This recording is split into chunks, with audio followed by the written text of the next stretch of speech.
ಈಗಾಗಲೇ ರಾಜ್ಯದಲ್ಲಿ ರಾಜ್ಯ ಸರ್ಕಾರ ವರ್ಸಸ್ ಆರ್ಎಸ್ಎಸ್ ಅನ್ನುವಂತಹ ಪರಿಸ್ಥಿತಿ ಜಟಾಪಟಿ ಜೋರಾಗ್ತಾ ಇದೆ. ಇದರ ನಡುವೆ ಆರ್ಎಸ್ಎಸ್ನ ಸಂಘರ್ಷ ಜೋರಾಗ್ತಾ ಇದೆ. ಚಿತ್ತಾಪುರದ ಬಳಿಕ ಗುರುಮಠಕಲ್ ಪಥಸಂಚಲನಕ್ಕೂ ಕೂಡ ಬ್ರೇಕ್. ಗುರುಮಠಕಲ್ ಪಟ್ಟಣದಲ್ಲಿ ಆರ್ಎಸ್ಎಸ್ ಪರೇಡ್ಗೆ ಅನುಮತಿಯನ್ನು ತಿರಸ್ಕರಿಸಲಾಗಿದೆ ಅನ್ನೋದು ಗೊತ್ತಾಗ್ತಾ ಇದೆ. ಇವತ್ತು ಮಧ್ಯಾಹ್ನ 3 ಗಂಟೆಗೆ ಪರೇಡ್ ನಡೀಬೇಕಿತ್ತು. ಆರ್ಎಸ್ಎಸ್ ಇಂದ 3 ದಿನಗಳ ಮೊದಲೇನೆ ಅರ್ಜಿ ಸಲ್ಲಿಸಿದ್ದಕ್ಕೆ ಅರ್ಜಿಯನ್ನು ಸಲ್ಲಿಸದೇ ಇರೋದಕ್ಕೆ ಈಗ ನಿರಾಕರಣೆ ಮಾಡಲಾಗಿದೆ. ಯಾದಗಿರಿ ಡಿಸಿ ಅವರು ಈ ಆದೇಶವನ್ನು ಕೊಟ್ಟಿದ್ದಾರೆ.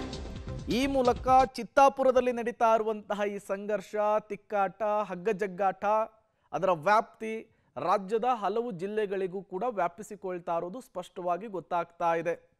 ಚಿತ್ತಾಪುರದ ಬಳಿಕ ಈಗ ಗುರುಮಠಕಲ್ಲಲ್ಲೂ ಕೂಡ ಪರೇಡ್ಗೆ ಬ್ರೇಕ್ ಹಾಕಲಾಗಿದೆ ಅನ್ನೋದು ಗೊತ್ತಾಗ್ತಾ ಇದೆ. ಒಂದು ಕಡೆ ಕಾನೂನು ಹೋರಾಟವನ್ನು ಆರ್ಎಸ್ಎಸ್ ಮಾಡ್ತಾ ಇದೆ. ಅದರ ನಡುವೆ ಹಲವು ಜಿಲ್ಲೆಗಳಲ್ಲಿ ಆರ್ಎಸ್ಎಸ್ನ ಪರೇಡ್ಗೆ ಬ್ರೇಕ್ ಹಾಕುವಂತಹ ಕೆಲಸ.